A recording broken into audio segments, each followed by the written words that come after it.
नमस्कार, देशोन्नतीमध्ये मी साक्षी आपलं स्वागत करते। बघूया आजच्या काही सुपर 30 बातम्या। थायरॉइड ग्रंथीबाबतच्या T3 T4 या हार्मोनच्या प्रमाण तपासणीबाबत येथील रवींद्र विद्या प्रसारक मंडळाच्या औषधी निर्माण शास्त्र महाविद्यालयाच्या प्राचार्य शीतल पाटील यांनी केलेल्या संशोधनाला डिझाइन पेटंट प्राप्त झाले आहे। नुकतीच त्यांनी नैसर्गिकरित्या आढळणारे घटक वापरून औषधी सौंदर्य प्रसाधने दीर्घकाळ टिकविता येतात असेही संशोधन पूर्ण केले। साकुळ पठार भागातील वाडी रस्त्यांना रस्ते, पाणी, आरोग्य यासारख्या मूलभूत सुविधांपासून जाणून बुजून वंचित ठेवले गेले। येथील जनतेचा फक्त मतांसाठी वापर करून दहशत दाखवली गेली। परंतु आता कुणालाही घाबरू नका, कोणाच्या दबावाला आणि दहशतीला बळी न पडता महायुतीच्या पाठीमागे भक्कम उभे राहा। तालुक्यातील कुठलेही गाव विकासापासून वंचित राहणार नाही असे आमदार अमोल खताळ म्हणाले आहेत। सोलापूर जिल्ह्यात गेल्या काही दिवसांपासून सातत्याने पाऊस सुरू आहे। तसेच उजनी धरणातून भीमा नदीत आणि सीना कोडेगाव प्रकल्पातून सीना नदीत मोठ्या प्रमाणात पाण्याचा विसर्ग होत असल्याने माढा, करमाळा, मोहोळ, पंढरपूर, उत्तर सोलापूर येथील अनेक गावे पुराच्या पाण्यात अडकलेली आहेत। वर्क फ्रॉम होम संस्कृती, सतत स्क्रीन समोर बसून काम, झोपेचे अयोग्य तास, असंतुलित आहार आणि ताणतणाव या सर्वांचा परिणाम IT उद्योगातील तरुण कर्मचाऱ्यांच्या हृदयावर थेट होत आहे। जागतिक हृदय दिनानिमित्त महाराष्ट्रासह देशभरातील मागील 5 वर्षांची आकडेवारी समोर येताच हे संकट स्पष्ट झाले आहे। केंद्र सरकारने ठाणे जिल्ह्यातील 53.174 एकर मिठगराची जमीन महाराष्ट्र सरकारकडे हस्तांतरित करण्याचा निर्णय घेतलाय। उत्तर मुंबईचे खासदार आणि केंद्रीय मंत्री पियुष गोयल यांनी ही माहिती समाज माध्यमांवर दिली। ही जमीन दहिसर वसई खाडी दरम्यान होणाऱ्या महत्त्वाच्या रस्ते प्रकल्पासाठी मंजूर करण्यात आली आहे। या निर्णयामुळे मुंबई महापालिकेच्या वर्सोवा भाईंदर प्रकल्पाला गती मिळण्याची शक्यता आहे। महाराष्ट्रातील मराठवाड्यासह अनेक जिल्ह्यात मुसळधार पाऊस झाला, त्यामुळे अनेक भागात पूर परिस्थिती निर्माण झाली। दरम्यान अशा परिस्थितीत शिवसेना ठाकरे गट पक्षाचे धाराशिव जिल्ह्याचे खासदार ओमेराजे निंबाडकर हे स्वतः पुराच्या पाण्यात उतरून लोकांना मदत करत असल्याचं दिसून आलंय। खासदार ओमेराजे निंबाडकर हे बचाव कार्य करत असल्याचा व्हिडिओ सोशल मीडियावर तुफान व्हायरल होतोय। राज्यात येत्या काही महिन्यात स्थानिक स्वराज्य संस्थांच्या निवडणुका होणार आहेत। या निवडणुकांपूर्वी अनेक राजकीय पक्षांमध्ये इनकमिंग आणि आउटगोइंग सुरू झाले आहे। शरद पवार यांच्या राष्ट्रवादीच्या पुण्यातील वडगाव शेरी विधानसभा मतदारसंघात असणाऱ्या आमदार बापूसाहेब पठारे यांचे पुत्र सुरेंद्र पठारे हे भाजपाच्या संपर्कात असून ते लवकरच भारतीय जनता पक्षात प्रवेश करणार असल्याच्या चर्चा सुरू आहेत।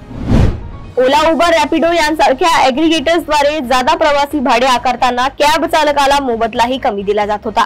त्यामुळे परिवहन विभागाने त्यावर कारवाई करून निश्चित दर ठरवून त्याची अंमलबजावणी करण्याचे आदेश दिले आहे। परंतु नियमानुसार दर आकारणी केली जात नसल्याने 23 सप्टेंबर रोजीपासून ओला, उबर, रॅपिडोचे कॅब चालक सरकारी नियमाप्रमाणे प्रवासी दर आकारले जाईल। पुणे शहर आणि परिसरात गुन्हेगारीच्या घटना मोठ्या प्रमाणात वाढल्या आहेत। ही गुन्हेगारी रोखण्यासाठी पोलीस ऍक्शन मोडवर आले असून चिखली परिसरात दरोडाच्या तयारीत असलेल्या रावणटोळीतील गुंडांच्या मुसक्या अखेर पोलिसांनी आवडल्या आहेत। गुंडाविरोधी पथकाने टाकलेल्या या धाडीत पोलिसांच्या हाती 4 पिस्तुले, 3 जिवंत काडतुसे आणि आधी वापरलेले 1 काडतूस लागले। या कारवाईनंतर परिसरात खळबळ उडाली आहे। राज्यभरात मागील काही दिवसांपासून पावसाने धुमाकूळ घातला असून मराठवाड्यासह विविध भागातील शेतकऱ्यांचं अतिवृष्टी आणि वादळामुळे मोठं नुकसान झालंय। या पावसामुळे शेतकऱ्यांचा हात तोंडाशी आलेला घास मातीमोल झाला असून बळीराजावर संकट कोसळलंय। त्यामुळे शेतकऱ्यांना तात्काळ मदत करण्याची मागणी होत होती। या पार्श्वभूमीवर आज झालेल्या मंत्रिमंडळ बैठकीत महत्त्वाचा निर्णय घेत 2100 कोटी रुपयांची मदत जाहीर करण्यात आली आहे। मरेपर्यंत जन्मठेप अशी शिक्षा सुनावण्याचा सत्र न्यायालयाला अधिकार नाही। हे न्यायालय जन्मठेपेचा कालावधी निर्धारित करू शकत नाही। त्यामुळे या न्यायालयाने जन्मठेप असाच उल्लेख करून शिक्षा सुनावली पाहिजे असे मुंबई उच्च न्यायालयाच्या नागपूर खंडपीठाने स्पष्ट केले। गळंजी टोळ्याच्या घनदाट 21 जंगलात अवैध कोंबडा बाजार भरवून जुगार खेळणाऱ्या आरोपींवर पोलिसांनी सप्टेंबर रोजी कारवाई केली। यावेळी 92 जणांना ताब्यात घेतलाय। 14 कोंबड्यांसह तब्बल 44 लाख रुपयांचा मुद्देमाल जप्त केलाय। अत्याचाराने अन्यायाने ग्रस्त महिलांना आपल्या समोर उभ्या ठाकलेल्या संकटातून मार्ग काढण्यासाठी कुठे जायचे हेच कळत नाही। खरे तर काही प्रश्न केवळ समुपदेशनाने सुटत असतात, परंतु अशा प्रकारे मार्गदर्शन मिळते याबाबतही अनेक जणी अनभिज्ञ असतात। याच गरजेतून कोकणातील दापोली येथे सखी समुपदेशन केंद्र या संस्थेचा जन्म झालाय। महिलांकडून महिलांसाठी चालवल्या जाणाऱ्या या संस्थेने आजवर जवळपास 3 ते 4.5 हजार जणींचे संसार सावरले आहेत। शेकडो महिलांना न्याय मिळवून दिला आहे। राज्यात हैदराबाद गॅझेट लागू करण्यात आल्याने याच गॅझेटनुसार बंजारा समाजाचाही अनुसूचित जमातीत समावेश करावा या मागणीसाठी बंजारा समाज रस्त्यावर उतरलाय। त्यामुळे आदिवासी समाजात अस्वस्थता पसरल्याचे चित्र आहे। बंजारा समाजाच्या मागणी विरोधात आता आदिवासी समाजही एकटावला आहे। आदिवासी समाजाने आक्रमक पवित्रा घेत आज नंदुरबारच्या शहादा शहरात आदिवासी आरक्षण बचाव मोर्चा काढला। प्रयागराज नंतर 2027 मध्ये नाशिक त्र्यंबकेश्वर मध्ये होणाऱ्या सिंहस्थ कुंभमेळ्यात देश विदेशातून कोट्यवधी भाविक सहभागी होण्याचा अंदाज आहे। या पार्श्वभूमीवर हजारो कोटींची कामे हाती घेतली जात आहे। या कामांची व्याप्ती जशी वाढत जाईल तसे अतिरिक्त मनुष्यबळ लागणार आहे। कुंभमेळा कामात 30हून विभाग जोडले आहेत। या विभागातील रिक्त जागा विहित पद्धतीनुसार भरण्याची सूचना करण्यात आली आहे। चॅट जीपीटीचा गैरवापर करणाऱ्या एका रॅकेटचा पोलिसांनी पर्दाफाश केलाय। त्यांनी चॅट जीपीटी कडून बनावट नोटा कशा बनवायच्या याचे धडे घेतले आणि त्या तयार केल्या। इतकंच काय तर त्यांनी त्या व्यवहारात वापरल्या देखील। राजस्थानातील चित्तोडगडमध्ये ही घटना घडली आहे। शहरातील त्रिपोलिया चौकात पोलिसांनी 3 तरुणांची झाडाझडती घेतली। त्यावेळी त्यांच्याकडे 500 रुपयांच्या 30 नोटा सापडल्या। शूटआउट ॲट लोखंडवाला चित्रपट बघून गँग बनवणाऱ्या माया गँगच्या म्होरक्यापर्यंत अखेर पोलीस पोहोचले।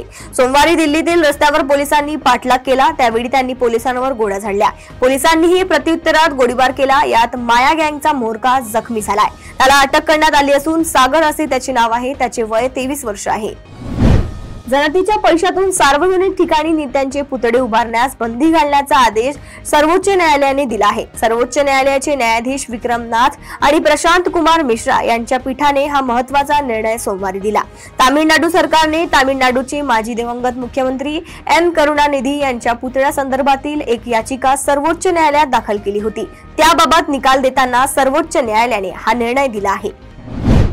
बंगळुरूच्या मागाडी रोडवरील एका बस स्टँडजवळ एका कॅब ड्रायव्हरने त्याच्या पत्नीची तब्बल 11 वेळा चाकूने वार करत हत्या केल्याची धक्कादायक घटना घडली आहे। या घटनेमुळे एकच खळबळ उडाली आहे। दिल्लीतील एका माजी बँकरची तब्बल 22.92 कोटींची फसवणूक झाल्याचं प्रकरण समोर आलंय। त्यामुळे एकच खळबळ उडाली आहे।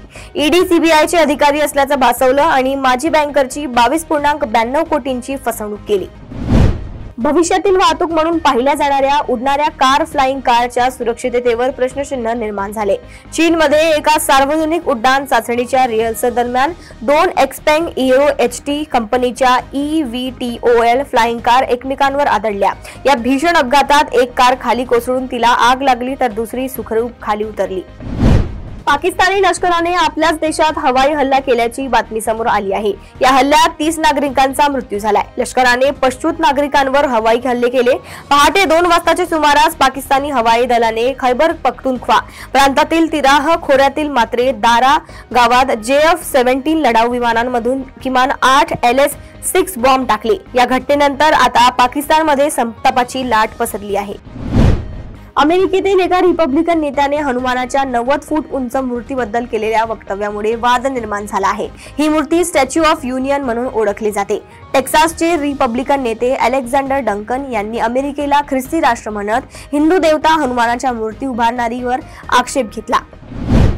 अफगाणिस्तानच्या एका 13 वर्षीय मुलाने जीवाशी खेळ करून एक अत्यंत धोकादायक प्रवास केला आहे। हा मुलगा काबूलहून दिल्लीला येणाऱ्या एका विमानाच्या चाकांमध्ये लपून बसला आणि तब्बल 94 मिनिटांच्या या थरारक प्रवासानंतर तो दिल्लीच्या इंदिरा गांधी आंतरराष्ट्रीय विमानतळावर सुखरूप पोहोचला। ही घटना रविवारी अफगाणिस्तानची एअरलाइन KAM एअरच्या RQA 4401 या विमानामध्ये घडली। मात्र दिल्लीत उतरताच त्याला पुन्हा त्याच विमानाने परत पाठवण्यात आले।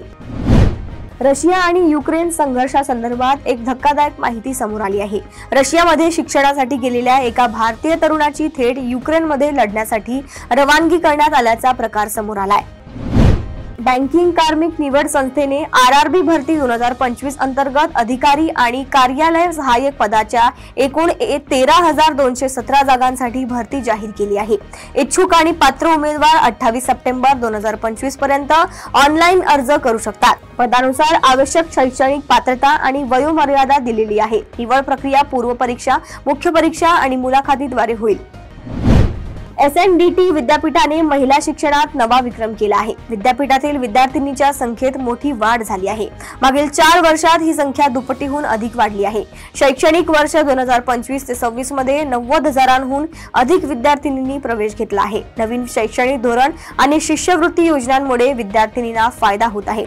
तंत्रज्ञान आणि व्यावसायिक अभ्यासक्रमांमध्ये मुलींची संख्या वाढली आहे। बुलियन मार्केट या वेबसाईटनुसार आज 23 सप्टेंबर 2025 रोजी देशात 10 ग्रॅम 24 कॅरेट सोन्याचा दर 1,13,270 रुपये आहे, तर 22 कॅरेटसाठी 10 ग्रॅम सोन्याचा दर 1,03,831 रुपये आहे, तर 1 किलो चांदीचा दर 1,33,880 रुपये आहे। याशिवाय 10 ग्रॅम चांदीचा दर 1,339 रुपये आहे। अभिनेत्री कॅटरीना कैफ प्रेग्नेंट असल्याच्या चर्चा अनेक दिवसांपासून सुरू होत्या। तिचे काही फोटो व्हिडिओ व्हायरल झाले होते। अखेर त्यावर शिक्कामोर्तब झाला आहे। कॅटरीना कैफ स्वतः इंस्टाग्रामवर फोटो पोस्ट करत प्रेग्नन्सीची घोषणा केली आहे। वयाच्या 42व्या वर्षी कॅटरीना बाळाला जन्म देणार आहे। लग्नाच्या 4 वर्षांनंतर कॅटरीना कैफ विकी कौशल आई बाबा होणार आहेत। भारताची ग्रँडमास्टर दिव्या देशमुखला पुढील महिन्याच्या अखेरीस सुरू होणाऱ्या FIDE विश्वचषक बुद्धिबळ स्पर्धेसाठी थेट प्रवेश देण्यात आला आहे। ही स्पर्धा 31 ऑक्टोबर ते 27 नोव्हेंबर या कालावधीत गोवा येथे रंगणार आहे। यापूर्वी सहभाग निश्चित केलेल्या एका स्पर्धकाने माघार घेतल्यामुळे दिव्याला थेट प्रवेश देण्याचा निर्णय घेण्यात आला। नागपूरकर दिव्याने अलीकडेच ग्रँड स्विस स्पर्धेमध्ये सहभाग नोंदविला होता।